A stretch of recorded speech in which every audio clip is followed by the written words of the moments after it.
Everyone, welcome to our channel the इकोनॉमिया।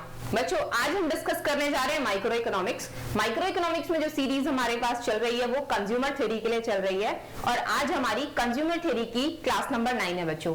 ठीक है, देखो अब हम अपनी प्रेफरेंस को खत्म कर चुके हैं और अपने बजट को भी खत्म कर चुके हैं। लास्ट क्लास यानी कि क्लास नंबर 8 के अंदर हमने यूटिलिटी को स्टार्ट किया था, जिसमें से हमने मेजर्स ऑफ यूटिलिटी और काइंड्स ऑफ यूटिलिटी को डिस्कस किया था। राइट बच्चों, आज वाली क्लास यानी कि क्लास नंबर 9 के अंदर हम utility function and types of utility functions को डिस्कस करेंगे बच्चों। ठीक है, तो ज्यादा टाइम वेस्ट ना करते हुए अपनी क्लास को स्टार्ट करते हैं। देखो बच्चों, यहाँ पर सबसे पहले आता है हमारे पास utility function. What is the utility function? Utility function होता क्या है बच्चों? यूटिलिटी फंक्शन और utility representation is the representation of the preference in terms of a utility number. ठीक है, यूटिलिटी फंक्शन जो है वो हमारी ही प्रेफरेंस की एक रिप्रेजेंटेशन होती है। किसकी टर्म्स में? यूटिलिटी नंबर की टर्म्स के अंदर। अब जाओ एग्जांपल्स ऑफ प्रेफरेंसेस के अंदर। जब हमारे पास हमने एग्जांपल्स ऑफ प्रेफरेंसेस को डिस्कस किया था तो वहां पर हमने 6 बेसिक एग्जांपल्स को डिस्कस किया था। राइट बच्चों, अब हमारे पास जो प्रेफरेंसेस के एग्जांपल्स थे वो कौन कौन से आए थे? देखो, सबसे पहले हमने डिस्कस किया था वेल बिहेव्ड को, फिर डिस्कस किया था कॉफ-डॉगलस को, फिर परफेक्ट सब्स्टिट्यूट, फिर हमारे पास परफेक्ट कॉम्प्लीमेंट, क्वाज़ी लीनियर और सबसे लास्ट में हमने डिस्कस किया था कॉनकेव प्रेफरेंस को। राइट बच्चों, ये हमारे पास जो एग्जांपल्स थे प्रेफरेंसेस के थे। अब हमारा जो यूटिलिटी फंक्शन आया है वो प्रेफरेंस से आया है। ठीक है, तो हमारे पास यूटिलिटी फंक्शन भी कितने तरीके के होंगे? 6 तरीके के होंगे। ठीक है, कौन कौन से होंगे? पहला होगा कॉफ-डॉगलस, मतलब सीक्वेंस ऊपर नीचे कर सकते हो तुम, ऐसा कोई नहीं है कि पहला दूसरा और तीसरा। ठीक है, दिस इज सिंपल एग्जांपल्स बच्चों। ठीक है, हम तो कौन कौन से एग्जांपल्स होंगे हमारे पास यूटिलिटी फंक्शंस के? वो होंगे Cobb Douglas, perfect substitute, perfect complement, well behaved, quasi linear और सबसे लास्ट में एक हम डिस्कस करेंगे दैट कॉनकेव यूटिलिटी फंक्शन। तो अब हमारे पास आता है टाइप्स ऑफ यूटिलिटी फंक्शंस। ठीक है, उसमें सबसे पहला टाइप है हमारे पास that is well behaved utility function. Right बच्चों, फर्स्ट इज द, जरा प्रेफरेंस याद करना। वेल बिहेव्ड प्रेफरेंस कौन सी होती थी हमारे पास? जहां पर एक कंज्यूमर जितनी भी गुड्स कंज्यूम कर रहा होता है उन सबको बराबर की प्रेफरेंस देता है, इक्वली प्रेफर करता है। ठीक है, सपोज करो कि कंज्यूमर 2 कमोडिटीज कंज्यूम कर रहा है, that is X1 and X2। ठीक है, तो अब जो उसका यूटिलिटी फंक्शन है वो कैसा है? वेल बिहेव्ड है। तो प्रेफरेंस उसकी कैसी रही होगी? वेल बिहेव्ड रही होगी। इसका मतलब जो कंज्यूमर है वो X1 और X2 को इक्वली प्रेफर कर रहा है। ठीक है, X1 और X2 उसके लिए क्या है? इक्वली प्रेफरेबल है।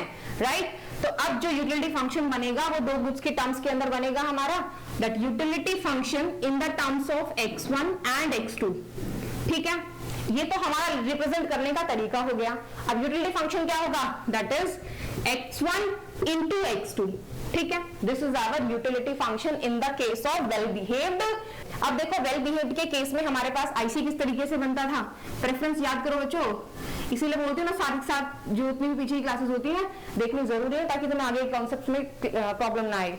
ठीक है, अब देखो यहाँ पर आईसी कर्व बनाना है हमें। आईसी कर्व वेल बिहेव्ड के केस में कॉन्वेक्स टू द ओरिजिन बनता था। कैसा बनता था? ये वाला आईसी बनता था, कॉन्वेक्स टू द ओरिजिन। ठीक है, ये हमारा आईसी हो गया। अब यहाँ पर 2 अजम्पशंस होती थी। 2 अजम्पशंस कौन कौन सी होती थी? पहला तो होगा कि डिमिनिशिंग एमआरएस होगी। ठीक है, और दूसरी अजम्पशन थी कि एवरेज पॉइंट जो होंगे वो प्रेफर्ड ओवर एक्सट्रीम पॉइंट्स होंगे। ठीक है, ये 2 अजम्पशंस थी ना यहाँ पर। पहली तो डिमिनिशिंग एमआरएस होगी और दूसरी अजम्पशन क्या थी कि हमारे पास जो एवरेज पॉइंट होगा वो प्रेफर्ड ओवर एक्सट्रीम पॉइंट होगा। ठीक है, अगर हम इस आईसी कर्व की प्रॉपर्टीज की बात करें तो 4 प्रॉपर्टीज हुआ करती थी। कौन कौन सी थी जरा बताना बच्चों? कि ये जो आईसी कर्व होता है, ये जो होता है downward sloping to the rightwards होता है, कॉन्वेक्स टू द ओरिजिन होता है और 2 ICs are never intersect with each other. 2 ICs कभी एक दूसरे को इंटरसेक्ट नहीं करते। और सबसे लास्ट थी हमारे पास the higher IC gives the higher level of utility. ठीक है, चारों की चारों प्रॉपर्टीज याद है। चलो, अब नेक्स्ट आता है हमारे पास जो सबसे इंपॉर्टेंट टॉपिक है आज यूटिलिटी फंक्शन पढ़ाने का, दैट इज एमआरएस। कि हम एमआरएस कैसे फाइंड आउट करेंगे? देखो बच्चों, हमने क्लास के अंदर अपनी स्टार्टिंग की दूसरी या तीसरी क्लास के अंदर एमआरएस को प्रूव किया था कि एमआरएस जो होती है वो दोनों गुड्स की मार्जिनल यूटिलिटीज का रेशियो होती है। ठीक है, क्या होती है हमारे पास? दोनों गुड्स की मार्जिनल यूटिलिटीज का रेशियो होती है। सो MRS is equal to the marginal utility of good 1 upon में marginal utility of good 2, right बच्चों? This is the marginal utility of good 1 and the marginal utility of good 2. It means that marginal utility of x1 and the marginal utility of x2. अब देखना बच्चों, इसको represent करने का तरीका देखना, क्योंकि जब एग्जाम तुम देने जाओगे वहां पर क्वेश्चन को करोगे तो वहां पर सबसे ज्यादा इंपॉर्टेंट क्या होती है, तुम्हारी रिप्रेजेंटेशन होती है कि किस तरीके से तुम रिप्रेजेंट कर रहे हो। तुम डायरेक्ट लिख कर आ जाओ, एग्जामिनर को कैसे पता चलेगा कि तुम्हें कॉन्सेप्ट आता है। सो ठीक है, तो वहां पर ये दिखाना जरूरी है कि तुम्हें कॉन्सेप्ट आता है, राइट बच्चों? तो यहाँ पर देखो लिखने का तरीका क्या है, देखो MUX1, ठीक है, this is the marginal utility of good 1। अब मार्जिनल यूटिलिटी किस तरीके से निकालते हैं, जो हमारे पास यूटिलिटी फंक्शन है दो फंक्शन के टर्म्स में है, तो पार्शियल यूटिलिटी निकालेंगे हम, ठीक है। क्या मतलब क्या हो रहा है यहाँ पे, पार्शियली डिफरेंशिएट करेंगे विद रिस्पेक्ट टू x1, क्योंकि हम मार्जिनल यूटिलिटी किसकी निकाल रहे हैं, x1 की निकाल रहे हैं। तो इसको रिप्रेजेंट करने का तरीका देखो, जो del u in terms of x1 and x2, ठीक है, इसे डिफरेंशिएट कर रहे हैं ना with respect to del x1, ठीक है। अब देखो मार्जिनल यूटिलिटी, इस फंक्शन को x1 के रिस्पेक्ट में डिफरेंशिएट करेंगे तो ये 1 हो जाएगा, बचेगा सिर्फ और सिर्फ x2, ठीक है। अब निकालते हैं marginal utility of x2 which is equals to the del u, del stand for the partial derivation, याद है बच्चों, मैथमेटिक्स याद करो फर्स्ट सेमेस्टर, ठीक है, इन terms of x1 x2 upon में डेल x2, क्योंकि अब किसके रिस्पेक्ट में कर रहे हैं, x2 के रिस्पेक्ट में कर रहे हैं, ठीक है। तो ये आएगा हमारे पास, इसे x2 के रिस्पेक्ट में डिफरेंशिएट करेंगे तो ये 1 हो जाएगा, बचेगा सिर्फ ये, दैट इज x1, ठीक है। तो हमें क्या निकालनी आ गई, मार्जिनल यूटिलिटी ऑफ गुड 1 और मार्जिनल यूटिलिटी ऑफ गुड 2 निकालनी आ गई। अब देखो इसको लिखेंगे किस तरीके से, दैट MUX1 अपॉन में MUX2 which is equal to del u in terms of x1 x2 upon में del x1 अपॉन में del u in terms of x1 x2 upon del x2, ठीक है। This is the marginal utility of good 1, this is the marginal utility of good 2, right। और ये क्या आया था हमारे पास, ये x2 आया था, और ये क्या आया था हमारे पास, ये x1 आया था, राइट बच्चों। तो MRS क्या आ गई हमारे पास, x2 अपॉन में x1 आ गई। अब एक पॉइंट यहाँ पे रह गया है बच्चों, वो पॉइंट क्या था कि ये जो मार्जिनल यूटिलिटीज होती थी ये नेगेटिव टर्म होती थी हमारे पास, ठीक है। The negative sign is just stand for the negative relationship between the x1 and x2, याद है ना, ठीक है। तो यहाँ पर नेगेटिव साइन हुआ करता था, तो यहाँ भी नेगेटिव साइन आएगा, और यहाँ भी नेगेटिव साइन आएगा, और यहाँ भी आएगा। सो दैट्स, हम इसको क्या कर सकते हैं, हम MRS in terms of modulus में लिखकर x2 अपॉन x1 लिख सकते हैं, राइट बच्चों। अभी पॉजिटिव बन गया क्योंकि हमने मॉड्यूलस ले लिया, right. This is our MRS, that is marginal rate of substitution in case of well behaved utility function बच्चों, ठीक है। अब यहाँ पर हमारे पास सेकेंड यूटिलिटी फंक्शन आता है, that is perfect substitute utility function, ठीक है। परफेक्ट सब्स्टिट्यूट प्रेफरेंस पता है तुम्हें क्या होती थी, जैसे कि परफेक्ट सब्स्टिट्यूट गुड्स होती थी, जहां पर हम दोनों गुड्स क्या होती है, एक आपस में सब्स्टिट्यूएबल होती हैं, किसी भी गुड्स की जगह पर हम किसी दूसरी गुड्स को यूज कर सकते हैं, ठीक है। उसी तरीके से हमारे पास प्रेफरेंस हुआ करती थी, किसी एक चीज की जगह पर हम किसी दूसरी चीज को प्रेफर कर सकते हैं। तो यहाँ पर जो यूटिलिटी फंक्शन आता है, इसका मतलब होता है कि यूटिलिटी फंक्शन भी हमारे पास परफेक्ट सब्स्टिट्यूट हो सकता है, जहां पर हम किसी एक गुड की जगह पर किसी दूसरी गुड को कंज्यूम कर सकते हैं, राइट बच्चों। अब यहाँ पर जो हमारे पास गुड्स हैं वो दो गुड्स हैं, तो यूटिलिटी फंक्शन भी दो गुड्स के टर्म्स में होगा, that is utility in terms of x1 and x2, ठीक है। अब यहाँ पर जो दो गुड्स हैं, पहली है x1 दूसरी है x2, वो आपस में कैसी हैं, सब्स्टिट्यूट गुड्स हैं, ठीक है। कैसी हैं, सब्स्टिट्यूट गुड्स हैं। तो utility function in terms of x1 and x2 is equal to, बच्चों यूटिलिटी फंक्शन देखना ध्यान से क्या होगा, that is a x1 plus b x2, ठीक है। This is the utility function in case of perfect substitute utility, right बच्चों, ये हमारे पास यूटिलिटी फंक्शन होता है। अब जब हमने प्रेफरेंस को डिस्कस किया था, वहां पर हमारे पास एक डायग्राम बनाया था हमने प्रेफरेंस के लिए। वो कैसा बना था? लीनियर बना था। देखो ना हमारे पास यूटिलिटी फंक्शन कैसा आया है? लीनियर आया है। तो इसका जो डायग्राम बनेगा कैसा बनेगा? लीनियर बनेगा। Right, this is the x1 and this is the x2 and this is our IC curve for the perfect substitutes. ठीक है, अब ये है हमारे पास क्या है? IC कर्व है। अब IC कर्व की यहाँ पर दो अजम्पशंस थी। कौन कौन सी थी? कि यहाँ पर जो MRS रहेगी वो कांस्टेंट रहेगी, ठीक है, और दूसरी थी कि यहाँ पर एवरेज पॉइंट जो होगा वो एवरेज पॉइंट जो होंगे वो इंडिफरेंट टू एक्सट्रीम पॉइंट्स होंगे। ठीक है, पहली है कांस्टेंट MRS रहेगी और दूसरी थी कि यहाँ पर एक कंज्यूमर जो है वो एवरेज पॉइंट और एक्सट्रीम पॉइंट्स के बीच में इंडिफरेंट रहेगा। ठीक है, ये दो असम्पशंस थी।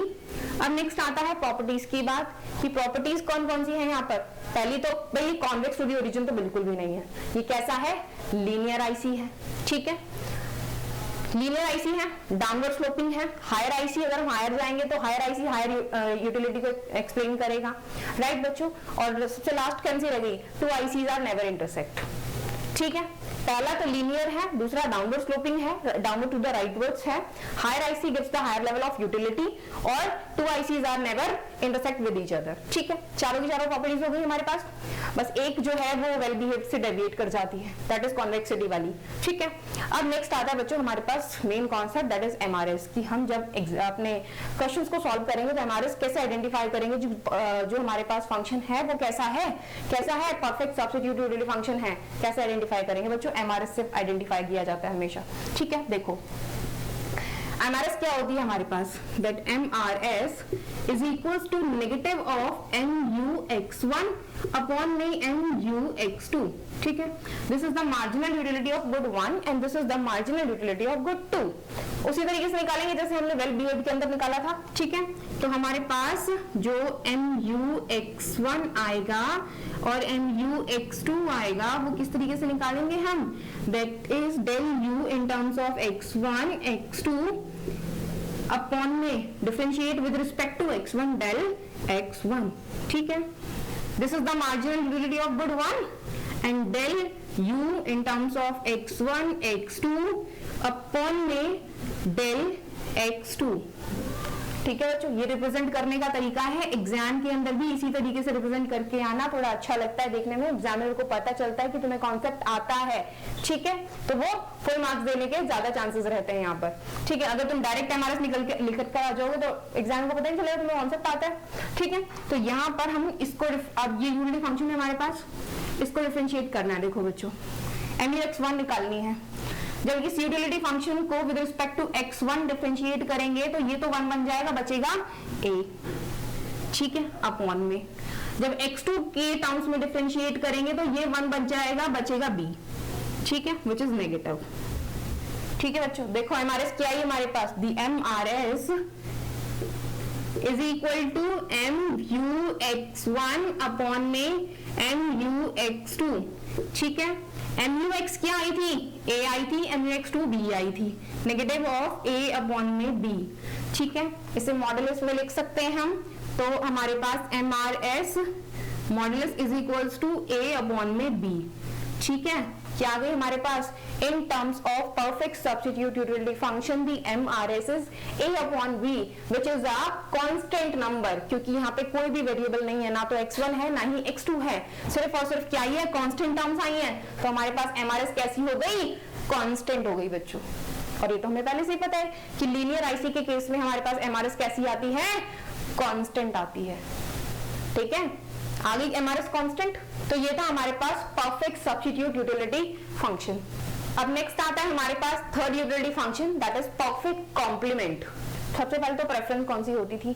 जहां पर कंज्यूमर क्या करता था? दो गुड्स को साइमल्टेनियसली प्रेफर करता था। ठीक है, यानी कि वो किसी एक चीज को प्रेफर करेगा तो दूसरी गुड को भी उसके साथ साथ प्रेफर करेगा। ठीक है, कि उन दोनों जो गुड्स हैं उनकी कंजप्शन एक दूसरे के बिना नहीं हो सकती। ठीक है, तो यहाँ पर उसी तरीके से हमारे पास बनता है यूटिलिटी फंक्शन। ठीक है, तो यहाँ पर कंज्यूमर क्या करेगा? अगर किसी एक गुड को प्रेफर कर रहा है तो साथ में दूसरी गुड को भी प्रेफर करेगा। अब उन दोनों गुड्स का प्रेफरेंस का जो प्रोपोर्शन है वो कुछ भी हो सकता है, ठीक है। सपोज करो कि चाय और चीनी है, ठीक है, चाय और शुगर है, राइट बच्चों। अब कोई एक कंज्यूमर एक कप चाय पीना पसंद करता है, तो उसकी मर्जी है वो चाहे उसमें 1 चम्मच चीनी डाले या 2 चम्मच चीनी डाले या 3 चम्मच चीनी डाले, ठीक है। अगर वो एक कप चाय के साथ 1 चम्मच चीनी लेना पसंद करता है, तो ये कैसा रिलेशन होगा, 1 to 1 का रिलेशन होगा, राइट बच्चों। और हो सकता है वो आधा चम्मच चीनी लेना पसंद करे, तो ये 1 to 1 का रिलेशन नहीं रह जाएगा, ठीक है। और हो सकता है कि एक कप के अंदर 2 चम्मच चीनी लेना पसंद करे, तो ये भी 1 to 1 का रिलेशन नहीं रह जाएगा, ठीक है। तो यहाँ पर जो यूटिलिटी फंक्शन बनता है वो दोनों गुड्स को साथ में लेकर बनता है, that is the utility function in terms of x1 and x2। दो गुड्स हैं, एक x1 है और एक x2 है, ठीक है। और यूटिलिटी फंक्शन क्या होने वाला है हमारे पास, that minimum of the ax1, बच्चों देखो यहाँ पे कॉमा है, कॉमा bx2, ठीक है। और दूसरा भी हो सकता है, इस मिन की जगह पर मैक्स भी आ सकता है, ठीक है। The maximum of ax1, bx2, ठीक है बच्चों। देखो अब सबसे पहली बात है मिनिमम का मतलब क्या है। मिनिमम का मतलब ये है कि यहाँ पर 2 टर्म है, एक ये वाली और एक ये वाली, ठीक है। तो उस कंज्यूमर की जो यूटिलिटी है वो मैक्सिमाइज तब होगी जब इन दोनों टर्म्स में से वो मिनिमाइज वाली टर्म को चूज करेगा, ठीक है। किसे चूज करेगा, मिनिमम टर्म को चूज करेगा, तो उस कंज्यूमर की यूटिलिटी मैक्सिमाइज होगी, राइट बच्चों। और इस वाले केस में इसका जो अपोजिट हो जाता है कि इस कंज्यूमर की जो यूटिलिटी है वो मैक्सिमाइज होगी जब वो इन दोनों टर्म्स में से मैक्सिमम वाली टर्म को चूज करेगा, राइट बच्चों। अब सपोज करो कि मैंने यहां पर लिख दिया मिनिमम ऑफ, सपोज यहां पर 1 है और यहाँ पर 2 है, ठीक है। तो कंज्यूमर के लिए कौन सा प्रेफरेबल होगा, यूटिलिटी क्या होगी उसकी, 1 होगी, राइट, क्योंकि उसका प्रेफरेंस कौन सा है, मिनिमम वाला है, तो वो मिनिमम टर्म को चूज करेगा, ठीक है। अगर मैंने इसको मिन की जगह पे मैक्स लिख दिया तो वो अब 2 को चूज करेगा, क्योंकि उसकी यूटिलिटी मैक्सिमाइज कहां पर हो रही है, मैक्सिमम टर्म पर, राइट बच्चों। इस मिन और मैक्स का मतलब समझ आया। चलो अब नेक्स्ट आता है हमारे पास आईसी कर्व्स। देखो बच्चों आईसी कर्व्स किस तरीके से बनते हैं। आईसी कर्व्स देखो किस तरीके से बनते हैं। यहाँ पर जब हमने प्रेफरेंस डिस्कस किया था तो हमने डिस्कस किया था कि जो इसके आईसी कर्व्स होते हैं वो एल शेप्ड बनते हैं। कैसे बनते हैं, एल शेप्ड बनते हैं क्योंकि यहाँ पर कंज्यूमर दोनों गुड्स को साइमल्टेनियसली कंज्यूम कर रहा होता है, ठीक है। अब यहाँ पर ये हमारा x1 है, ये x2 है, राइट बच्चों। अब सपोज करो कि हमारे पास जो यूटिलिटी फंक्शन है मिन वाला है, दैट मिन ऑफ ax1, bx2, ठीक है। अब वो जो कंज्यूमर है वो दोनों गुड्स को, इस वाली को और इस वाली को सेम प्रोपोर्शन में कंज्यूम कर रहा है, यानी कि 1 to 1 रिलेशन के साथ कंज्यूम कर रहा है। इसका मतलब ये हुआ कि वो 1 कप चाय के अंदर 1 चम्मच चीनी लेना पसंद करता है, ठीक है। तो यहाँ पर हमारे पास चाय हो गई, यहाँ चीनी हो गई, लेट कर लो, दिस इज द चाय एंड दिस इज चीनी, राइट बच्चों। अगर वो 1 कप चाय पिएगा, यहाँ पर 1 कप चाय है, दैट इज 1 कप, ठीक है, ठीक है। तो यहाँ पर वो 1 चम्मच ही चीनी लेगा, राइट बच्चों। तो हमारे पास जो पॉइंट बनेगा वो ये वाला पॉइंट बनेगा, ठीक है। कौन सा पॉइंट बनेगा, ये पॉइंट बनेगा। अगर वो 2 कप चाय लेना पसंद करेगा, 2 कप चाय लेगा, तो उसको चीनी की रिक्वायरमेंट भी 2 चम्मच होगी, ठीक है। तो वो चीनी की रिक्वायरमेंट को भी बढ़ा देगा, दैट इज दिस पॉइंट, ठीक है। समझ आ रहा है बच्चों। अब अगर वो 3 कप चाय लेना पसंद करे, 3 कप चाय पीना पसंद करे, 3 कप, तो उसकी जो चीनी की रिक्वायरमेंट होगी वो भी 3 चम्मच होगी, तो दिस पॉइंट, ठीक है। अब इस सिंगल पॉइंट के ऊपर आईसी किस तरीके से बनेगा, देखो बच्चों हमारा एल शेप्ड बनेगा, लाइक दिस वन, ठीक है। इस पॉइंट के ऊपर like this one, this are ICs, ठीक है। ये क्या बन रहे हैं बच्चों, हमारे आईसीज बन रहे हैं। This is IC1, this is IC2, this is IC3, ठीक है। तो हमारे जो आईसीज होते हैं यहाँ पर एल शेप्ड होते हैं। पहली बात, कौन से होते हैं, एल शेप्ड आईसीज होते हैं। 2 आईसीज कभी भी आपस में एक दूसरे को इंटरसेक्ट नहीं करते। हायर आईसी जो होता है वो हायर लेवल ऑफ सेटिस्फैक्शन को रिप्रेजेंट करता है, ठीक है। अब ये जो आईसीज होते हैं, यहाँ पे बच्चों देखो एक चीज आ रही है कि ये एक लाइन निकल रही है यहाँ से, जिस लाइन को हम कहते हैं किंग लाइन, क्या कहते हैं हम इस लाइन को? किंग्ड लाइन। इस लाइन को हम क्या कहते हैं? किंग्ड लाइन। अब ये जो किंग्ड लाइन है वो 45 डिग्री पर बनेगी, 45 डिग्री से कम पर बनेगी या फिर ज्यादा पर बनेगी, ये डिपेंड करता है ए और बी की वैल्यूज के ऊपर, क्योंकि ए और बी की वैल्यूज क्या बता रही है हमें? x1 और x2 के बीच के प्रोपोर्शन को बता रही है कि कंज्यूमर x1 और x2 को किस प्रोपोर्शन में कंज्यूम कर रहा है। ठीक है, अगर यहां पर एक कंज्यूमर x1 और x2 को सेम प्रोपोर्शन में कंज्यूम करेगा तो इसका मतलब होगा कि b और a और b की जो वैल्यूज हैं वो आपस में कैसी हैं? इक्वल हैं। ठीक है, ठीक है बच्चों। तो जब हमारे पास a इक्वल टू b होता है, a और b की वैल्यूज जो होती है वो सेम होती हैं, उस केस में हमारे जो आईसीज बनते हैं वो कैसे बनते हैं? 45 डिग्री की लाइन के ऊपर बनते हैं, लाइक दिस। ठीक है बच्चों, समझ आया?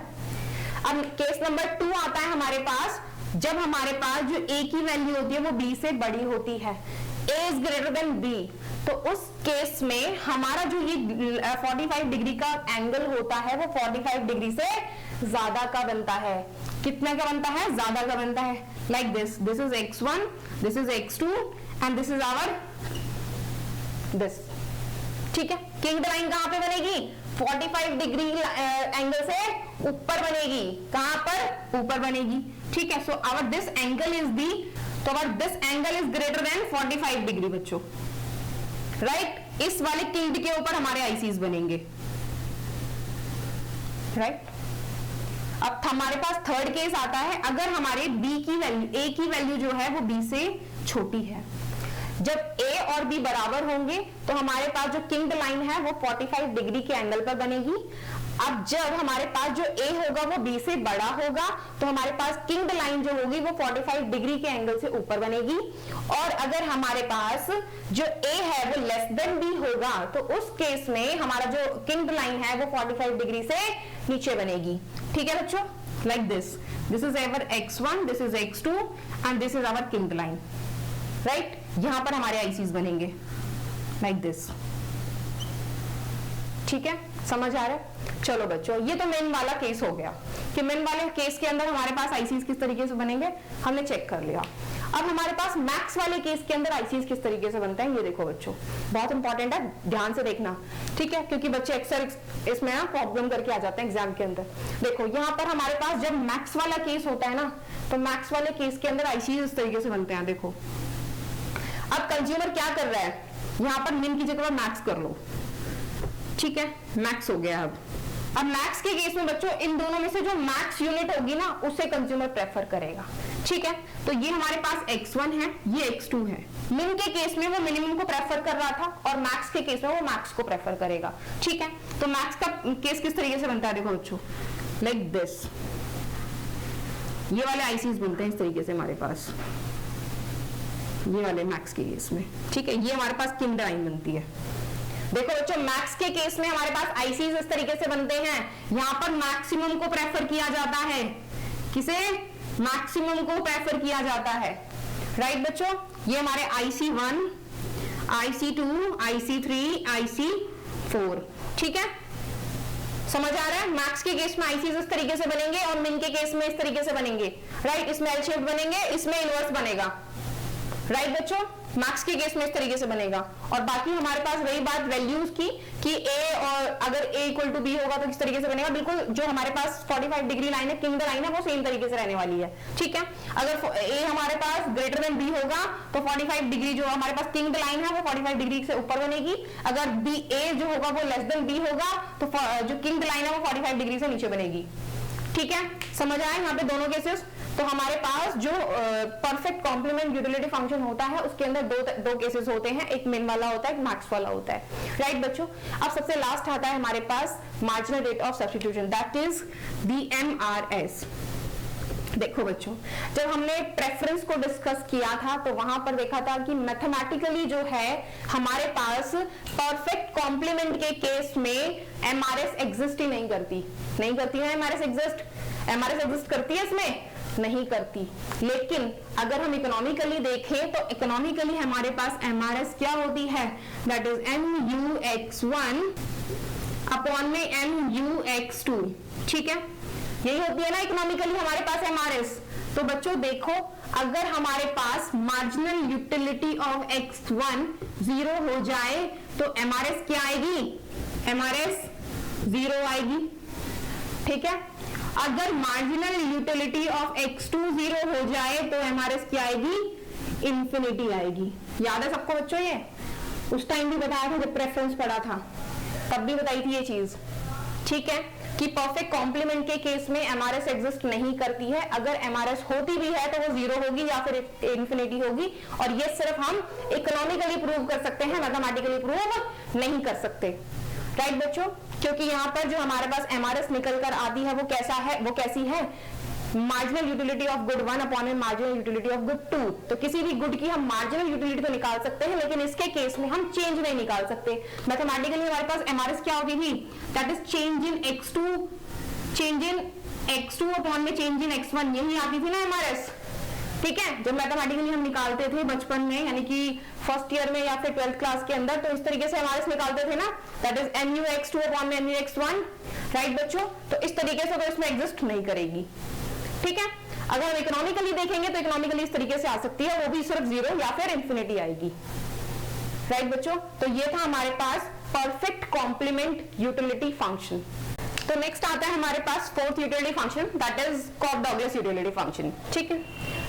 फोर्थ देखो, ये कॉफ-डगलस यूटिलिटी फंक्शन क्या होता है? जब हमने कॉफ-डगलस प्रेफरेंस को डिस्कस किया था तो वहां पे हमने डिस्कस किया था कि ये वो प्रेफरेंस होती है जहां पर कंज्यूमर अगर 2 गुड्स कंज्यूम कर रहा है तो किसी एक गुड्स के लिए उसकी जो प्रेफरेंस होती है वो ज्यादा रहती है as compared to the other good, ठीक है। तो यहाँ पर या तो वो X की तरफ ज्यादा प्रेफरेबल होगा या तो वो Y की तरफ ज्यादा प्रेफरेबल होगा, यानी कि 2 गुड्स में से किसी एक गुड के लिए वो ज्यादा प्रेफरेबल रहेगा ही रहेगा, राइट बच्चों। तो यहाँ पर हमारे पास जो यूटिलिटी फंक्शन बनेगा वो 2 गुड्स की टर्म्स के अंदर बनेगा, that utility in terms of good X1 and X2, ठीक है। अब वो जो 2 गुड्स हैं यहाँ पर वो गुड है X1 और X2, ठीक है। बट यूटिलिटी फंक्शन क्या होगा बच्चों? देखो हमारे पास जो कॉफ-डगलस यूटिलिटी फंक्शन होता है ना, वो बिल्कुल same as the well behaved utility function की तरह होता है, ठीक है। बस फर्क इतना सा है कि वहां पर वेल बिहेव्ड यूटिलिटी फंक्शन के अंदर हमारे पास जो फंक्शन बनता था वो X1 इंटू X2 बनता था। ये बनता था ना कि दोनों जो गुड्स हम कंज्यूम कर रहे होते थे उनकी मल्टीप्लीकेशन हमारा यूटिलिटी फंक्शन होती थी वेल बिहेव्ड के लिए। लेकिन अगर हम कॉफ-डगलस की बात करें तो बच्चों यहाँ पर ना इन दोनों में से इन दोनों की पावर आ जाती है, क्योंकि यहाँ पर इक्वली प्रेफरेबल है, लेकिन यहाँ पर क्या है, किसी एक गुड के लिए कंज्यूमर ज्यादा प्रेफरेबल है। तो यहाँ पर जो यूटिलिटी फंक्शन बनेगा वो बनेगा कि पावर अल्फा, ठीक है, इंटू X2 की पावर बीटा, राइट बच्चों। ये होता है हमारे पास utility function in case of Cobb Douglas, right बच्चों। अगर हम इसकी आईसी की बात करें तो आईसी देखो यहाँ पे भी मल्टीप्लिकेशन है, तो आईसी यहाँ पे बिल्कुल सेम वेल बिहेव्ड की तरह बनने वाला है, यानी कि कॉन्वेक्स टू दी ओरिजिन बनेगा, ठीक है, जिसे हम वेल बिहेव्ड आईसी कहते हैं। That is X1, this is X2 and this is our IC curve, ठीक है, this is the indifference, right. और यहाँ पर दो अजम्पशंस होती थी। 2 अजम्पशंस कौन कौन सी हैं?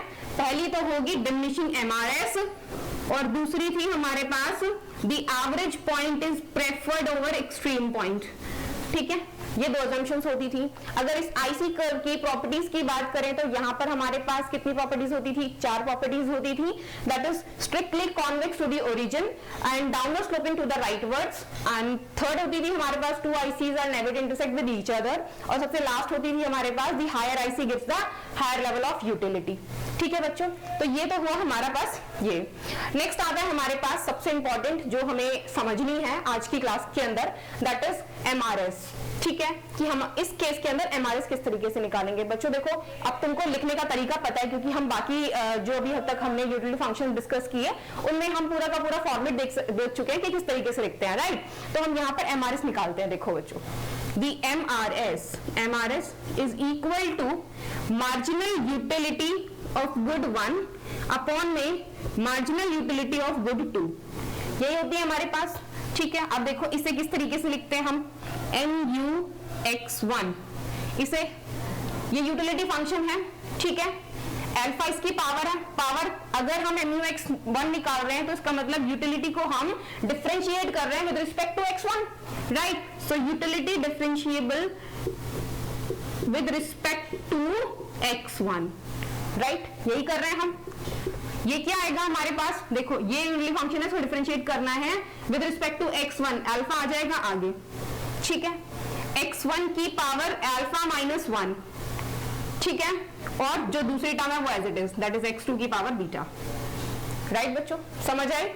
नेक्स्ट आते हैं हम mu x2 which is equals to del u in terms of x1 x2 with respect to x2, ठीक है, x2 के रिस्पेक्ट में डिफरेंशिएट करना है तो बीटा आगे आ जाएगा इंटू x1 की पावर अल्फा x2 की पावर बीटा माइनस 1, राइट बच्चों, समझ आया, ठीक है।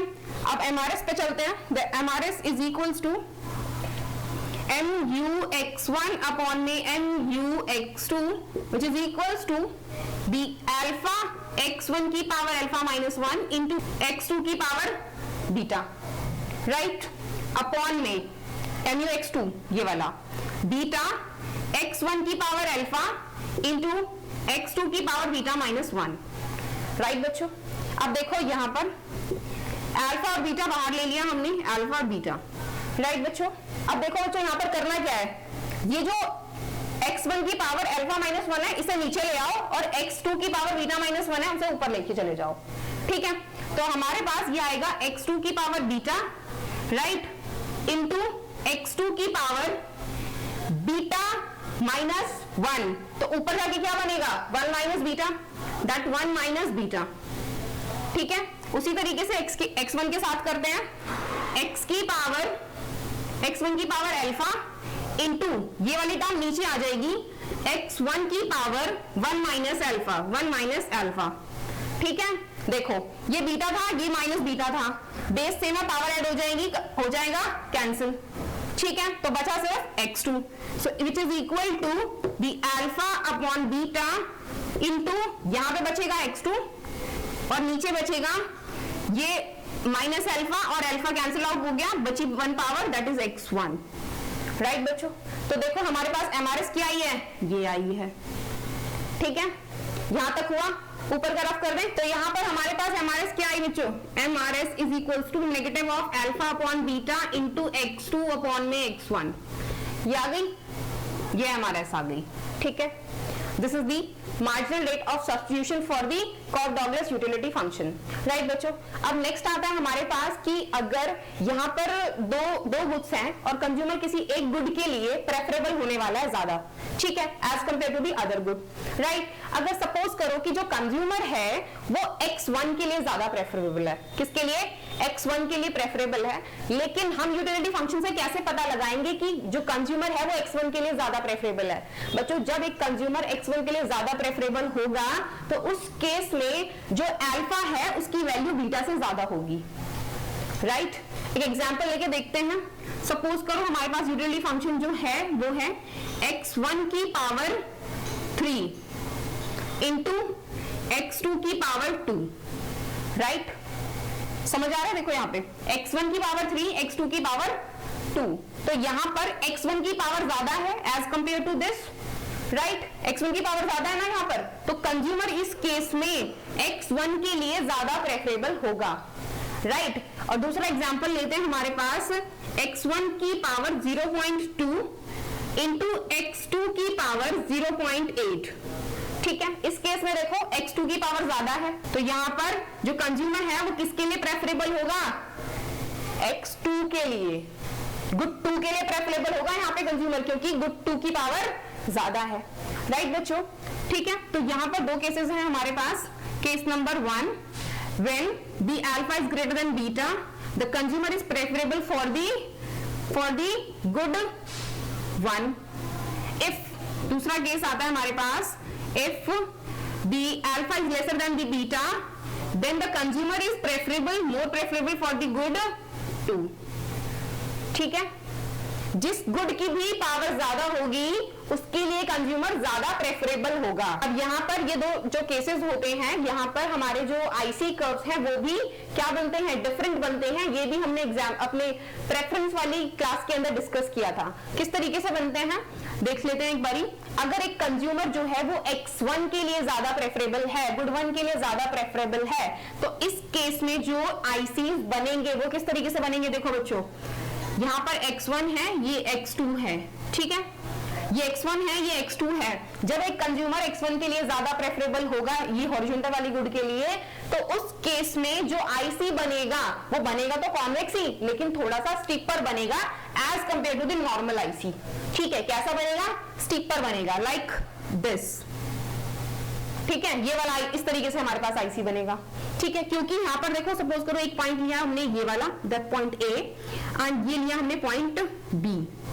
तो देखो यहाँ पर कंज्यूमर क्या कर रहा है, गुड 1 की थोड़ी सी यूनिट को इंक्रीज करने के लिए गुड 2 को बहुत सारा डिक्रीज कर रहा है। तो इसका मतलब क्या हुआ कि जो X1 यूनिट है, गुड है, वो उसके लिए मोर प्रेफरेबल है कि उसकी थोड़ी सी यूनिट लेने के लिए वो किसी दूसरे गुड की बहुत सारी यूनिट्स को लूज कर सकता है, राइट। अब नेक्स्ट दूसरा केस आता है हमारे पास, जब एक कंज्यूमर क्या है, गुड 2 के लिए मोर प्रेफरेबल है, तो उस केस में हमारे पास जो आईसीज बनते हैं बच्चों, वो ये देखो ये स्टीप बने थे वो फ्लैट बनेंगे। ठीक है, this is the X1, this is X2, और जो आईसीज बनेंगे वो फ्लैट बनेंगे। This is our IC. ठीक है, यहां पर एक कंज्यूमर ए पॉइंट पर है और यहां कंज्यूमर बी पॉइंट पर है। ठीक है, राइट बच्चों। अब यहां अगर वो बी पॉइंट से ए पॉइंट पे जाना चाहता है तो वो X1 की बहुत सारी यूनिट्स को लूज कर रहा है सिर्फ थोड़ी सी यूनिट ऑफ X2 लेने के लिए, राइट। तो यहां पर क्या है, कंज्यूमर गुड 2 के लिए ज्यादा प्रेफरेबल है, राइट। अब ये दोनों केसेस तो हमें समझ आ गए कि हमारे पास अल्फा और बीटा की वैल्यू किस तरीके से वेरी करेगी, लेकिन एक केस और आता है कि अगर अल्फा और बीटा की वैल्यू बराबर हो जाए तो क्या होगा। तो उस केस में किस तरीके से होगा, देखो बच्चों, जब हमारे पास अल्फा और बीटा की वैल्यू बराबर हो जाएगी तो उस केस में हमारा जो कॉफ-डगलस यूटिलिटी फंक्शन था वो वेल बिहेव्ड में कन्वर्ट हो जाएगा। किस में हो जाएगा, वेल बिहेव्ड में कन्वर्ट हो जाएगा। क्योंकि अगर हमारे पास देखो वेल बिहेव्ड यूटिलिटी फंक्शन ये है, इस केस में हम एमआरएस निकालते हैं, एमआरएस निकालते हैं तो एमआरएस हमारे पास क्या आती है, दैट X2 अपॉन X1, यही आई थी ना एमआरएस। ठीक है, वेल बिहेव्ड के केस में हमारे पास एमआरएस X2 अपॉन में X1 आती है, लेकिन अगर हम कॉफ-डगलस की बात करें तो एमआरएस हमारे पास क्या आती है, alpha upon beta into X2 upon X1। ठीक है, अब यहाँ पर हमने अल्फा और बीटा को इक्वल कर दिया तो यहाँ भी तो अल्फा और बीटा इक्वल हो जाएंगे ना। अगर ये 1-1 आ गए, सपोज करो कि हमने अल्फा और बीटा की वैल्यू 2-2 रख ली, ठीक है, दैट इज X1 की पावर 2 इंटू X2 की पावर ऑल्सो 2। ठीक है, क्या ये 2 है बच्चों। ठीक है, तो यहां पर जो आएगी हमारे पास अल्फा की वैल्यू 2 और बीटा की वैल्यू 2 आएगी, राइट बच्चों। तो ये 2-2 आपस में कैंसल आउट हो जाएंगे। अब बचेगा क्या, सिर्फ हमारे पास ये वाली टर्म, राइट। तो एमआरएस क्या आ गई हमारे पास, X2 अपॉन X1 आ गई। ठीक है, और जो कि किसके बराबर है, वेल बिहेव्ड की एमआरएस के बराबर है, राइट बच्चों। तो इसलिए जब हमारे पास अल्फा और बीटा बराबर हो जाते हैं उस केस में हमारा जो कॉफ-डगलस यूटिलिटी फंक्शन है वो वेल बिहेव्ड में कन्वर्ट हो जाता है। और अगर हमारे पास अल्फा की वैल्यू ज्यादा है, X1 की पावर ज्यादा है, तो कंज्यूमर जो होगा वो X1 के लिए मोर प्रेफरेबल रहेगा। अगर X2 की पावर ज्यादा है यानी कि बीटा की वैल्यू ज्यादा है तो उस केस में कंज्यूमर गुड 2 के लिए ज्यादा प्रेफरेबल रहेगा, राइट बच्चों। तो यहां पर अब हमारे पास आता है fifth utility function, that is quasi linear utility function. बच्चों इसे हम सेमी लीनियर यूटिलिटी फंक्शन भी कहते हैं। ठीक है, एग्जाम में किसी भी तरीके से हो सकता है, क्वाज़ी लीनियर लिखा हो सकता है या फिर सेमी लीनियर लिखा हो सकता है। ठीक है, अब देखो हमारे पास जो क्वाज़ी लीनियर यूटिलिटी फंक्शन होता है वो कैसा होता है, जैसे कि हमने प्रेफरेंस पढ़ा था कि प्रेफरेंस के अंदर हमारे पास क्या होती थी कि 2 गुड होती थी। यहाँ पर 2 गुड्स में से एक गुड जो होगी वो लीनियर होगी और जो दूसरी गुड होगी वो नॉन लीनियर होगी, राइट बच्चों। यानी कि एक गुड लीनियर रहने वाली है, दूसरी गुड नॉन लीनियर रहने वाली है। अब ये जो लीनियर और नॉन लीनियर गुड है वो क्या होती है? देखो यहाँ पर जो हमारे पास लीनियर गुड होती है, लीनियर का जो है इनकम के साथ में पॉजिटिव रिलेशन होता है। कैसा रिलेशन होता है? पॉजिटिव रिलेशन होता है। इसका मतलब होगा कि अगर हमारी इनकम बढ़ेगी तो हम लीनियर गुड की डिमांड को बढ़ा देंगे, अगर कम होगी तो हम लीनियर गुड की डिमांड को कम कर देंगे।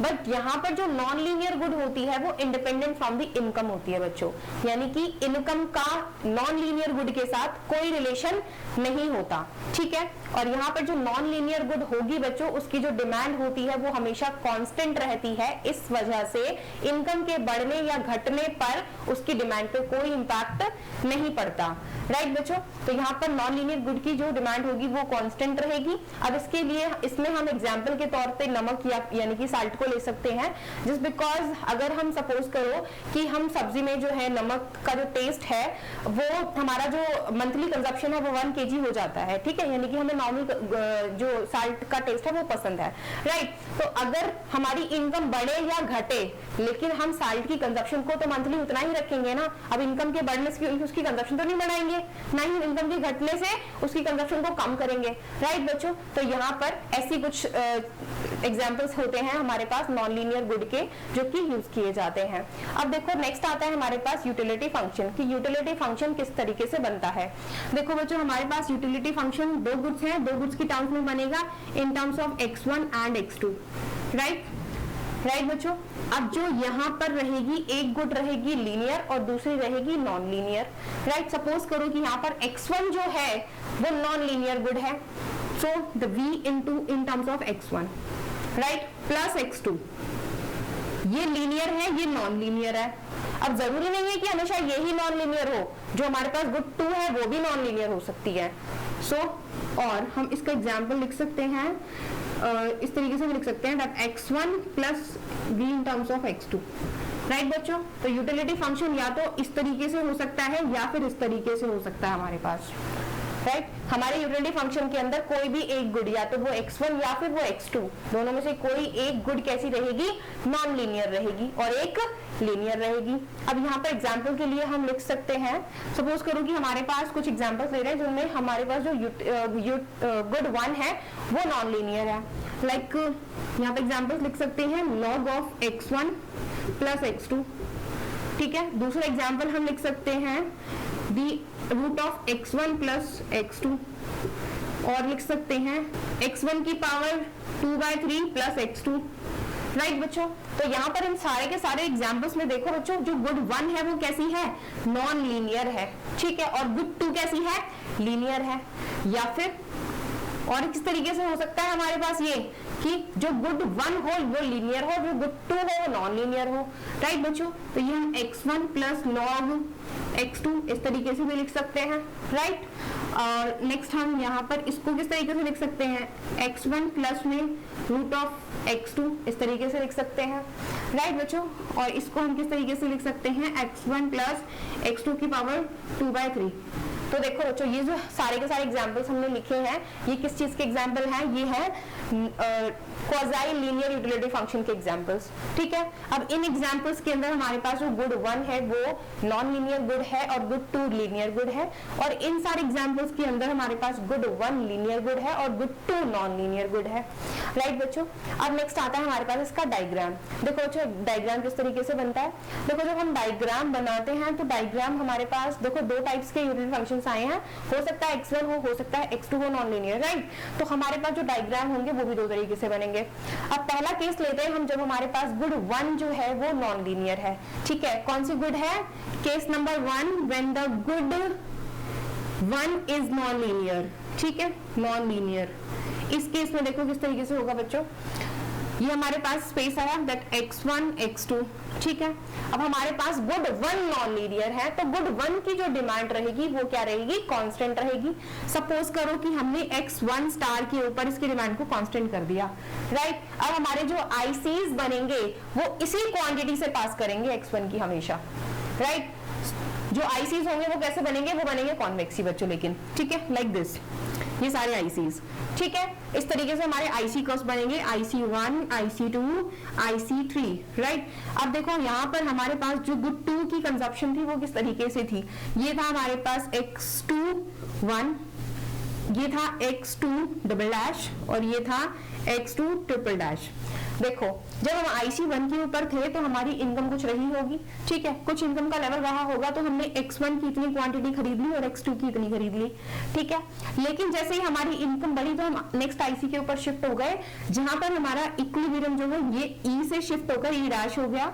उस पर हमने देखो बच्चों x1 की क्वांटिटी को कांस्टेंट ही रखा, क्योंकि वो कैसी गुड है, नॉन लीनियर गुड है, राइट बच्चों, ये कैसी गुड है, नॉन लीनियर गुड है। अगर हमारी इनकम बढ़ी है तो हम इसकी क्वांटिटी को नहीं बढ़ाएंगे, राइट, इसकी डिमांड को नहीं बढ़ाएंगे, तो इंपैक्ट किसके पड़ेगा, सिर्फ और सिर्फ लीनियर गुड पे पड़ेगा, यानी कि x2 के ऊपर पड़ेगा।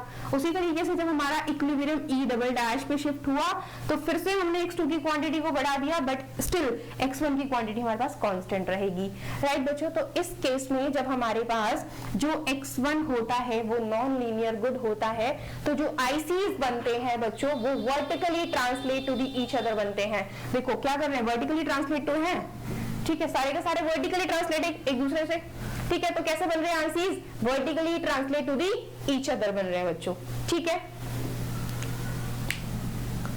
अब हम दूसरा केस डिस्कस करते हैं जहां पर हमारे पास गुड 2 जो है वो नॉन लीनियर गुड है, राइट। देखो ये कैसी है, ये लीनियर गुड रहेगी इस बारी, this is x1, this is linear, right, और ये हमारे पास नॉन लीनियर रहेगी जो भी है, ठीक है। अब देखो यहाँ पर क्या होगा कि यहाँ पर गुड 2 जो है वो नॉन लीनियर है, तो इसकी डिमांड कांस्टेंट हो जाएगी, ठीक है। हमने इसकी डिमांड को कांस्टेंट कर दिया x2 स्टार के ऊपर, ठीक है। अब हमारे जो IC कर्व्स बनेंगे बच्चों, यहाँ पर vertically translate to the each other बने थे, यहाँ पर horizontally translate to the each other बनेंगे, राइट, लाइक दिस। ये सारे ICs कैसे हैं, horizontally translate to the each other है। अब ये जो आएगी हमारी ये वाली जो क्वांटिटी है ये x1, और ये जो आएगी वो x1 डैश, ये जो आएगी x1 डबल डैश, ये जो आएगी x1 ट्रिपल डैश, राइट बच्चों, ठीक है। तो यहाँ पर देखो क्या हो रहा है, हमारी x2 की क्वांटिटी कांस्टेंट है, क्योंकि हमारी x2 जो है वो नॉन लीनियर गुड है, इसकी क्वांटिटी हमेशा क्या रहेगी, कांस्टेंट रहेगी।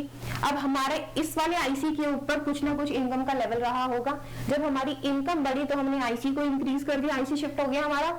जब IC शिफ्ट हुआ तो स्टिल हमारी जो गुड 2 की डिमांड थी वो कांस्टेंट रहेगी, जो भी इंपैक्ट पड़ेगा सिर्फ और सिर्फ गुड 1 पे पड़ेगा, क्योंकि गुड कैसी है, लीनियर गुड है, ठीक है, और दूसरी हमारी नॉन लीनियर गुड है। फिर दोबारा इनकम बढ़ेगी तो हमारा जो इंपैक्ट पड़ेगा वो सिर्फ गुड 1 पे पड़ेगा, और अगेन यहां से यहां जाएंगे तब भी हमारा इफेक्ट किस पे पड़ेगा, गुड 1 पे पड़ेगा बच्चों, ठीक है। तो ये समझ आया डायग्राम्स। अब सबसे लास्ट आता है हमारे पास MRS, that is marginal rate of substitution बच्चों। देखो अब इस केस में हम मार्जिनल रेट ऑफ सब्स्टिट्यूशन किस तरीके से निकालते हैं। हमारे पास देखो बच्चों बहुत सारे यूटिलिटी फंक्शन है, किसी भी टाइप का यूटिलिटी फंक्शन हो सकता है, राइट, ये हो सकता है, ये हो सकता है, ये हो सकता है, कोई भी हो सकता है। हम इसमें से कोई 2 एग्जाम्पल्स ले लेते हैं। पहला हम ये ले लेते हैं, राइट, ये वाला एग्जाम्पल। अब हमारे पास यूटिलिटी फंक्शन ये है, यहाँ लिख लेते हैं। सपोज करो यूटिलिटी फंक्शन जो है वो हमारे पास log of x1 plus x2 है, ठीक है। अब हम MRS किस तरीके से निकालते हैं, that MRS is equals to marginal utility of x 1 upon में मार्जिनल यूटिलिटी ऑफ x2, यही आता है बच्चों, ठीक है। तो हमारे क्या होती है, दोनों गुड्स के मार्जिनल यूटिलिटीज का रेशियो होती है। इसे किस तरीके से फाइंड आउट करते हैं हम, that is del u in terms of x1 x2 upon में डेल x1, ठीक है। ये तो मार्जिनल यूटिलिटी ऑफ गुड 1 हो गई। नेक्स्ट आती है marginal utility of good 2, that del u in terms of x1 x2 upon में del x2, this is the marginal utility of good 2, right बच्चों। चलो डिफरेंशिएट कर लेते हैं जरा। हमारे पास ये फंक्शन था, log x1 को डिफरेंशिएट करेंगे विद रिस्पेक्ट टू x1, तो ये क्या आएगा हमारे पास, 1 अपॉन में x1 आएगा, दैट 1 अपॉन में x1, राइट बच्चों। अगर x2 को इसको डिफरेंशिएट करेंगे तो हमारे पास x2 का डिफरेंशिएशन 1 आएगा, तो ये आ जाएगा हमारे पास 1, ठीक है। तो देखो हमारे पास मार्जिनल यूटिलिटी क्या आई, सॉरी MRS क्या आई, देखो बच्चों हमारे पास MRS is equals to negative of ये 1 बन गया, तो बचा हमारे पास 1 अपॉन में x1, ये बचा हमारे पास। तो MRS क्या आया, 1 अपॉन में x1, ठीक है। हम इसको MRS को मॉडुलस में लिख के MRS is equals to 1 upon में x1 लिख सकते हैं। तो हमारे पास एमआरएस क्या आ गई बच्चों 1/x1, राइट। तो इस केस में जब भी हमारे पास क्या होती है एमआरएस जो होती है वो हमेशा सिंगल गुड में आती है। किसमें आती है सिंगल गुड में, या तो वो x1 में आएगी या फिर वो x2 में आएगी। ठीक है बच्चों, या तो x1 में आएगी या फिर x2 में आएगी।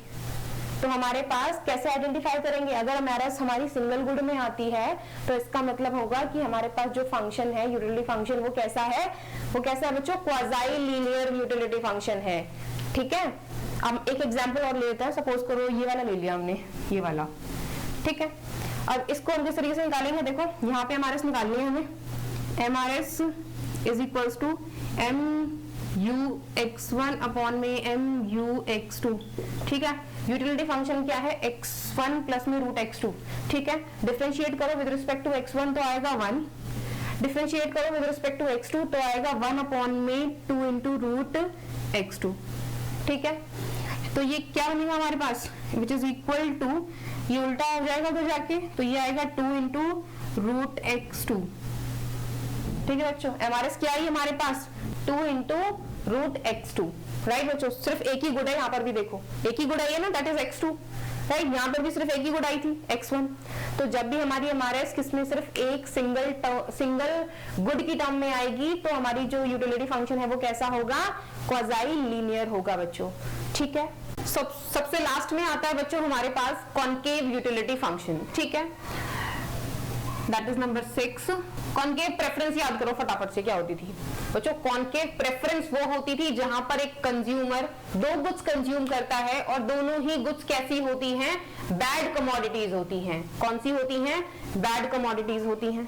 ठीक है, तो यूटिलिटी फंक्शन बनने वाला है 2 गुड्स की टर्म्स के अंदर, that utility in terms of good 1 and good 2।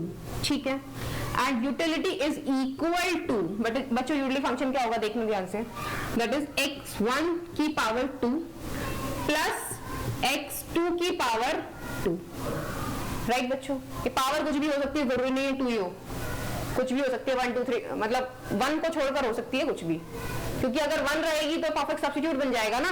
ठीक है, अगर पावर 1 रहेगी तो ये कैसा बन जाएगा, ये यूटिलिटी फंक्शन परफेक्ट सब्स्टिट्यूट बन जाएगा, that is ax1 plus abx2, right. Suppose a और b हमारा 1 1 हो जाए तो हमारे पास x1 प्लस x2 हो जाएगा।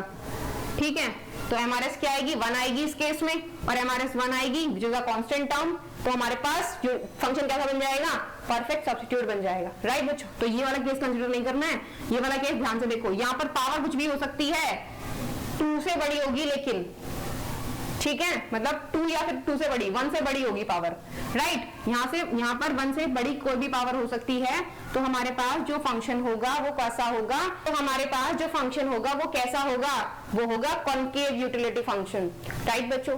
अब कॉनकेव यूटिलिटी फंक्शन के केस में एक कंज्यूमर दोनों गुड्स कैसी कंज्यूम करता है, बैड गुड्स कंज्यूम करता है, और बैड गुड्स के केस में हमारा जो यूटिलिटी फंक्शन यानी कि आईसी कर्व है वो कैसा आता है, नाम से ही पता चल रहा है, कॉनकेव ही आएगा, राइट बच्चों। This is x1, this is x2, our IC curve is concave. ठीक है, दिस इज आवर आईसी। बच्चों देखो ना, याद करो ना, ये हमारे पास कंजप्शन पूरा का पूरा फिजिबल सेट होता था, तो ये वाला जो पोर्शन होता था ये हमारे पास ये वाला, राइट बच्चों, देखो इस तरीके से होता था ना। ठीक है, तो ये यहाँ पर ये इकोनॉमिक बैड होता था, ये भी इकोनॉमिक बैड होता था। ठीक है, दोनों गुड्स यहाँ पे इकोनॉमिक बैड है, तो हमारे पास आईसी इस तरीके से बनता था। Class number types of commodities ही याद कर लो, टाइप ऑफ कमोडिटीज में मैंने सिखाया था बनाना पूरा का पूरा किस तरीके से बनता है। ठीक है, तो वहां पर हमारे पास जो आईसी कर्व है कॉनकेव आएगा, और कॉनकेव के केस में एक कंज्यूमर दोनों गुड्स कैसी कंज्यूम कर रहा है, बैड कमोडिटीज कंज्यूम कर रहा है, और ऐसा रियलिटी में कभी होता नहीं है, राइट बच्चों, क्योंकि एक कंज्यूमर कभी भी बैड कमोडिटीज की यूनिट्स को कंज्यूम करना पसंद ही नहीं करेगा, राइट। अब नेक्स्ट आता है हमारे पास इसकी जो हमारे पास अजम्पशंस थी इस आईसी के लिए, वो 2 अजम्पशंस थी। पहली अजम्पशन थी कि यहाँ पर जो एमआरएस होती है वो इंक्रीजिंग होती है। कैसी होती है, एमआरएस इंक्रीजिंग होती है। और दूसरी अजम्पशन थी हमारे पास कि यहाँ पर एक कंज्यूमर किसको, एक्सट्रीम पॉइंट को प्रेफर करता है as compared to average point. ठीक है, किसे, एक्सट्रीम पॉइंट को प्रेफर करेगा over the average point. Right बच्चों, दोनों assumptions याद हैं। अगर हम प्रॉपर्टीज ऑफ आईसी की बात करें तो यहाँ पर प्रॉपर्टीज जो होती है वो भी 4 ही होती है। पहली होती है कि कॉनकेव टू द ओरिजिन होता है, कॉनकेव टू द ओरिजिन होता है, downward sloping to the rightwards होता है, 2 ICs never intersect with each other and higher IC gets the higher level of utility. ठीक है, चल नहीं पता प्रॉपर्टीज कौन सी है हमारे पास। अब नेक्स्ट आता है बच्चों हमारे पास MRS। देखो MRS जरूर ध्यान से देखना क्योंकि बच्चे बहुत ज्यादा कंफ्यूज रहते हैं, MRS ये कैसे आएगी। राइट बच्चों, देखो MRS क्या होती है हमारे पास, marginal rate of substitution which is equals to marginal utility of good 1 upon में मार्जिनल यूटिलिटी ऑफ गुड 2। ठीक है, अगर हम MUX1 निकालते हैं अपॉन में MUX2 निकालते हैं which is equal to the del u in terms of x1 x2 upon में del x1 upon del u in terms of x1 x2 upon में del x2। ठीक है, this is the differentiation, partial differentiation of the utility with respect to good 1, this is the partial differentiation of the utility with respect to good 2। right बच्चों, तो अगर हमारे पास utility function ये है, हम MUX1 निकालना चाहते हैं तो इसकी पावर आगे आ जाएगी, दैट इज 2x1। राइट, ये 0 हो जाएगा। अगर MUX2 निकालना चाहते हैं तो इसकी पावर आगे आ जाएगी 2 into x2, ये 0 हो जाएगा। ठीक है, तो हमारे पास ये क्या आ गई, MRS आ गई। ठीक है, नेगेटिव आती है MRS, सबको पता है। ठीक है, 2 से 2 कैंसिल आउट हो गया तो MRS आएगी, MRS is equal to negative of x1 upon में x2। अब कहोगे बच्चों दोनों गुड्स का जो रेशियो था वो तो हमारे पास वेल बिहेव्ड में भी आया था और कॉप डॉगलस में भी आया था। बच्चों डिफरेंस देखो, डिफरेंस देखो यहाँ पर, जब हमने वेल बिहेव्ड और कॉप डॉगलस की डेरिवेशन की थी, MRS निकाली थी, वहां पे हमारे पास MRS जो आती है वो x2 अपॉन में x1 आती है, x2 अपॉन में x1। यहाँ क्या आई है, x1 अपॉन में x2। दोनों में डिफरेंस है बच्चों, यहाँ पर x2 अपॉन x1 है, यहाँ x1 अपॉन में x2 है। तो यहाँ कॉनकेव यूटिलिटी फंक्शन के केस में हमारे पास जो MRS आती है वो x1 अपॉन x2 आएगी। राइट, जब भी किसी भी फंक्शन में हमारे पास MRS जो है वो x1 अपॉन में x2 आए तो इसका मतलब होगा कि यूटिलिटी फंक्शन कैसा है, कॉनकेव है। राइट बच्चों, तो हमारे क्या आ गई final MRS in modulus is equals to x1 upon में x2। राइट बच्चों, MRS याद रहेगी। So this is our concave utility function. क्या है ये, कॉनकेव यूटिलिटी फंक्शन। तो ठीक है बच्चों, यहाँ पर अब थोड़ा सा ना अपनी क्लास को कंक्लूड कर लेते हैं कि हमने एक्चुअल में सीखा क्या। देखो हमने 6 तरीके के यूटिलिटी फंक्शंस पढ़े यहाँ पर। पहला था हमारे पास well behaved, well behaved short में लिख लेते हैं बच्चों, पहला था वेल बिहेव्ड। ठीक है, इसमें जो हम कैसे आइडेंटिफाई करेंगे कि हमें जो गिवन यूटिलिटी फंक्शन दे रखा है एग्जामिनर ने वो कौन सा है। इसमें जो यूटिलिटी फंक्शन दे रखा होता है ना बच्चों, उसकी सबसे पहले तुम्हें निकालनी है MRS। क्या निकालनी है, MRS। ठीक है, अब जो MRS है अगर वो तुम्हारे पास x2 अपॉन x1 आती है, ठीक है, देखो इनवर्स है यहाँ पे, जो गुड 2 है वो ऊपर है, गुड 1 नीचे है। ठीक है, अगर MRS x2 अपॉन x1 आएगी तो जो यूटिलिटी फंक्शन है वो वेल बिहेव्ड होगा। दूसरा आता है परफेक्ट सब्स्टिट्यूट। अगर तुम्हारे पास MRS जो है वो एक कांस्टेंट टर्म आएगी, क्या आएगी, कांस्टेंट टर्म आएगी। राइट बच्चों, कोई भी कांस्टेंट नंबर आएगा तो MRS अगर कोई भी कांस्टेंट नंबर आए 1 2 3 2/3 4/3 कुछ भी आए तो तुम्हारा जो यूटिलिटी फंक्शन है वो कैसा है, परफेक्ट सब्स्टिट्यूट है। ठीक है, नेक्स्ट आते हैं परफेक्ट कॉम्प्लीमेंट। परफेक्ट कॉम्प्लीमेंट कैसे आइडेंटिफाई करोगे बच्चों कि हमारे पास जो गिवन यूटिलिटी फंक्शन दे रखा है वो परफेक्ट कॉम्प्लीमेंट है। वो तो बच्चों तुम्हें दूर से पता चल जाएगा, उसके आगे या तो मिनिमम होगा या फिर मैक्सिमम होगा। ठीक है, क्योंकि इस केस में MRS जो होती है वो एग्जिस्ट नहीं करती। ठीक है, इस केस में MRS क्या करती है, एग्जिस्ट ही नहीं करती, लेकिन तुम वहां से आइडेंटिफाई बहुत अच्छे से कर सकते हो क्योंकि जब भी तुम्हारे पास परफेक्ट कॉम्प्लीमेंट फंक्शन दे रखा होगा, यूटिलिटी फंक्शन दे रखा होगा, तो उसके आगे मिनिमम या फिर मैक्सिमम लगा होगा। राइट बच्चों, मिन या फिर मैक्स लगा होगा तो तुम आइडेंटिफाई कर लेना कि ये कौन सा फंक्शन है, परफेक्ट कॉम्प्लीमेंट है। राइट बच्चों, नेक्स्ट आता है हमारे पास कॉप डॉगलस। कॉफ डॉगलेस कैसे आइडेंटिफाई करोगे बच्चों?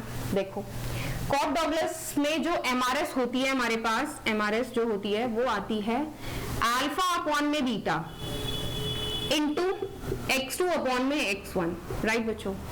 जब भी हमारे पास जो एमआरएस है वो अल्फा अपॉन बीटा, यहाँ पे कोई नंबर्स हो सकते हैं, जरूरी नहीं है अल्फा बीटा ही होंगे, ठीक है। अब अल्फा की जगह पे उन्होंने 2 लिख दिया है, बीटा की जगह पे 4 लिख दिया है, तो यहाँ पे 2 और 4 आएगा। अल्फा की जगह पे 1/2 लिख दिया है और बीटा की जगह पे 3/4 लिख दिया है, तो यहाँ पे वो वैल्यूज आएंगी बच्चों, ठीक है। तो यहाँ जब भी तुम्हारे पास जो एमआरएस है वो इस फॉर्म में आए तो तुम्हें पहचान जाना है कि ये कौन सा फंक्शन है, कॉफ डॉगलेस यूटिलिटी फंक्शन है, राइट बच्चों। अब एक स्पेशल केस आया था जहां पर हमारे पास यूटिलिटी फंक्शन तो इस तरीके से दे रखा है, दैट इज दी x1 की पावर अल्फा इंटू x2 की पावर बीटा, बट वहां पे क्वेश्चन में लिख दिया the alpha is equal to beta, ठीक है। तो स्पेशल केस बन गया ना। तो इस केस में अल्फा और बीटा की वैल्यू बराबर है, तो अल्फा बीटा की वैल्यू बराबर होगी तो कैंसिल आउट हो जाएगा, तो बचेगा x2 अपॉन में x1, और x2 अपॉन में x1 हमारे पास कहाँ होता है, हमारे वेल बिहेव्ड में होता है। तो जब भी हमारे पास अल्फा और बीटा बराबर हो जाए तो उस केस में जो यूटिलिटी फंक्शन होता है वो वेल बिहेव्ड कंसिडर किया जाता है, राइट बच्चों। नेक्स्ट आते हैं हमारे पास क्वाज़ाई लीनियर यूटिलिटी फंक्शन, ठीक है। क्वाज़ाई लीनियर में बच्चों एमआरएस निकालना है हमें। क्वाज़ाई लीनियर के केस में इन दोनों में से x1 या फिर x2, इन दोनों में से कोई भी एक लिखा होगा वहां पे, मतलब जो एमआरएस आएगी वो किसी एक कमोडिटी के टर्म में आएगी। या तो हो सकता है 1/x1 आ जाए, हो सकता है x2 सिर्फ x2 आ जाए, हो सकता है 1 अपॉन में 2 इंटू x2 आ जाए, हो सकता है 1 अपॉन में 2 इंटू x1 आ जाए, रूट x1 आ जाए। मतलब कोई भी अगर सिर्फ एक गुड है, या वो x1 है या x2 है, कोई भी एक गुड है, तो तुम समझ जाना कि वो जो फंक्शन है वो क्वाज़ाई लीनियर यूटिलिटी फंक्शन है। कौन सा फंक्शन है वो? क्वाज़ाई लीनियर यूटिलिटी फंक्शन है बच्चों, ठीक है। अब सबसे लास्ट बचता है हमारे पास कॉनकेव यूटिलिटी फंक्शन, ठीक है। अब कॉनकेव के केस में किस तरीके से होता है बच्चों? देखो एमआरएस निकालते हैं हम। एमआरएस जो आती है हमारे पास कॉनकेव के केस में वो आती है x1 अपॉन में x2, राइट बच्चों। x1 अपॉन में x2, देखो ये x2 अपॉन x1 है, यहाँ पे x1 अपॉन x2 है, राइट। तो जब भी हमारे पास एमआरएस जो आएगी वो x1 अपॉन x2 आएगी, तो हमारे पास जो यूटिलिटी फंक्शन होगा वो कॉनकेव होगा, राइट बच्चों। अब सबके आगे नेगेटिव जरूर है, इसके आगे भी है, इसके आगे भी नेगेटिव है, यहाँ भी नेगेटिव है, यहाँ भी नेगेटिव है, यहाँ भी नेगेटिव, यहाँ भी नेगेटिव, यहाँ भी नेगेटिव, सब जगह नेगेटिव है बच्चों, ठीक है। The negative sign just shows the negative relationship between the good 1 and good 2, so the MRS is considered as a positive number, ठीक है। हमेशा एमआरएस को पॉजिटिव कंसिडर किया जाता है, क्योंकि यहाँ पर जो नेगेटिव साइन होता है वो नेगलेक्ट हो जाता है। नेगेटिव साइन सिर्फ और सिर्फ x1 और x2 के बीच में नेगेटिव रिलेशन दिखा रहा है और कुछ भी नहीं बच्चों, ठीक है। तो एमआरएस कभी नेगेटिव नहीं होती, वो कैसी कंसिडर की जाती है, उसे मॉडल्स में लिखते हैं दैट एमआरएस, राइट बच्चों, ठीक है। तो ये थी हमारी आज की क्लास। अगर वीडियो आपको पसंद आई हो तो वीडियो को लाइक करें, शेयर करें और कमेंट करें। अगर वीडियो आप फेसबुक पर देख रहे हैं तो पेज को लाइक करें, यूट्यूब पर देख रहे हैं तो चैनल को सब्सक्राइब करें, ताकि हमारे चैनल की आने वाली लेटेस्ट वीडियोस की नोटिफिकेशन आपको मिलती रहे।